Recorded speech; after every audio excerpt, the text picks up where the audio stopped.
Assalamualaikum warahmatullahi wabarakatuh. Halo Sobat Pintar, apa kabar? Semoga kalian selalu sehat dan tetap bersemangat ya. Jumpa kembali bersama Bu Guru di YouTube channel Guru Mandiri. Pagi hari ini Bu Guru akan menyampaikan materi pelajaran untuk SD kelas 3, tema 7, Perkembangan Teknologi, subtema 3, Perkembangan Teknologi Komunikasi, pembelajaran kedua. Namun sebelum kita mulai, marilah kita awali pembelajaran kita pagi ini dengan pembacaan doa terlebih dahulu.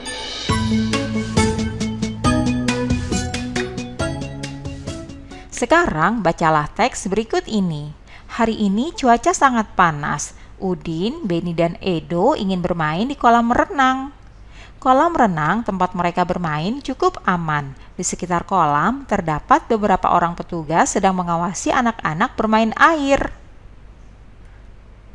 Setiap petugas kolam renang mengalungkan peluit di leher masing-masing. Peluit merupakan salah satu alat komunikasi. Peluit digunakan untuk mengawali atau menghentikan suatu kegiatan. Dengan menggunakan peluit, kita tidak perlu bersuara keras untuk memberi peringatan. Di kolam renang, petugas kolam menggunakan peluit untuk memberi peringatan bahaya. Pemberian peringatan menggunakan peluit merupakan salah satu upaya untuk menjaga keselamatan di kolam renang. Apa saja upaya lainnya dalam menjaga keselamatan di kolam renang? Sebagian besar bumi terdiri atas air. Oleh karena itu, kita harus bersahabat dengan air. Air dapat menjadi kawan maupun lawan. Kita perlu memperhatikan keselamatan diri saat berada di dalam air. Saat berada di kolam renang, kita harus memahami berbagai tanda bahaya. Tanda bahaya menyampaikan pesan agar kita berhati-hati. Nah, berikut ini tanda-tanda aturan di kolam renang yang perlu diketahui ya. Yang pertama, tanda kedalaman air. Yang kedua, tanda dilarang mendorong. Yang ketiga, tanda dilarang terjun di kolam dangkal. Yang keempat, tanda dilarang berenang sendiri. Yang kelima, tanda dilarang berjalan di tepi kolam renang. Nah, ikuti gurumu berkeliling di sekitar kolam renang. Temukan tanda bahaya yang ada di sana. Lalu tentukan langkah yang harus kamu lakukan saat menemukan tanda tersebut. Dengan mematuhi peraturan di kolam renang, kita telah menjaga keselamatan diri sendiri. Setelah berenang, Udin, Beni, dan Edo beristirahat. Udin beristirahat sambil membaca buku yang dibawanya. Buku tersebut bercerita tentang alat komunikasi tradisional dan modern. Nah, bacalah wacana berikut ini ya, alat komunikasi tradisional dan modern.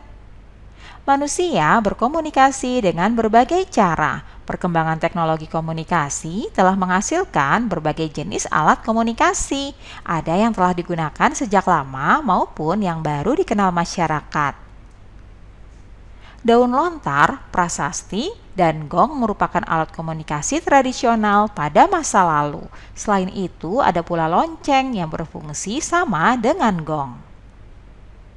Pada masa berikutnya muncul telegraf dan pesawat telepon. Dengan adanya teknologi, telepon berkembang menjadi telepon genggam atau biasa disebut ponsel. Ponsel merupakan alat komunikasi modern yang terus mengalami pembaruan. Nah, Sobat Pintar, kelompokkanlah alat komunikasi yang terdapat pada teks bacaan di atas tadi dalam tabel berikut ini ya. Mana saja yang termasuk alat komunikasi tradisional dan manakah yang termasuk alat komunikasi modern. Yang termasuk alat komunikasi tradisional diantaranya daun lontar, prasasti, lonceng, dan gong. Sedangkan yang termasuk alat komunikasi modern antara lain telegraf, telepon, dan telepon genggam atau ponsel. Nah, Sobat Pintar, sekarang gunakan kosakata dari tabel di atas tadi untuk melakukan permainan tebak kata bersama teman-temanmu ya. Dengarkan instruksi dari gurumu saat melakukan permainan tebak kata, lalu lengkapi kalimat berikut ini. Yang pertama, alat komunikasi titik-titik digunakan pada masa lalu. Yang kedua, titik-titik termasuk ke dalam alat komunikasi tradisional. Yang ketiga, lonceng dan titik-titik memiliki fungsi yang sama. Yang keempat, telepon kini berkembang menjadi titik-titik. Yang kelima, ponsel merupakan salah satu alat komunikasi titik-titik. Nah, kalian lengkapi ya dengan kata-kata yang tersedia pada kotak berikut ini. Yang pertama, alat komunikasi tradisional digunakan pada masa lalu. Yang kedua, gong termasuk ke dalam alat komunikasi tradisional.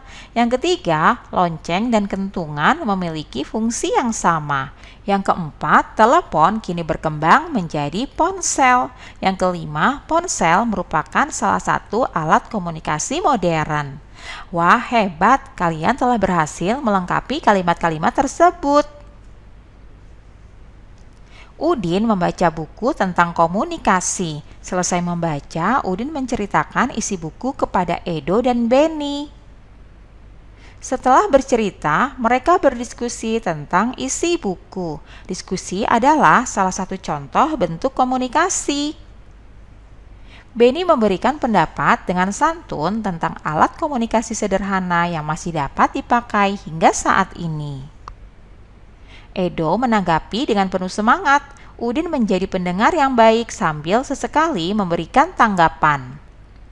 Gaya Udin, Benny, dan Edo saat melakukan diskusi berbeda-beda, namun mereka tetap dapat berdiskusi dengan baik. Hal tersebut terjadi karena sifat tiap orang pasti berbeda.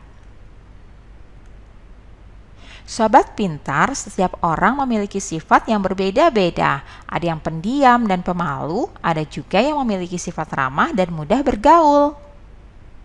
Sifat termasuk salah satu bentuk keberagaman. Berikut adalah beberapa contoh sifat beserta ciri-cirinya. Yaitu sifat yang pertama sopan. Ciri-cirinya adalah menghormati setiap orang. Sifat yang kedua sombong. Ciri-cirinya selalu merasa lebih baik dari yang lain. Sifat yang ketiga keras kepala. Ciri-cirinya tidak mau mendengarkan pendapat orang lain. Sifat yang keempat rendah hati. Ciri-cirinya selalu menghargai orang lain. Dan sifat yang kelima humoris. Ciri-cirinya senang membuat suasana riang dan penuh tawa. Selain sifat-sifat di atas tadi, masih banyak lagi sifat lainnya. Cari tahu bersama temanmu ya, apakah perbedaan sifat pada individu dapat berpengaruh terhadap kegiatan komunikasi? Amati 5 orang temanmu, kemudian dapatkah kamu menemukan aneka sifat-sifat mereka?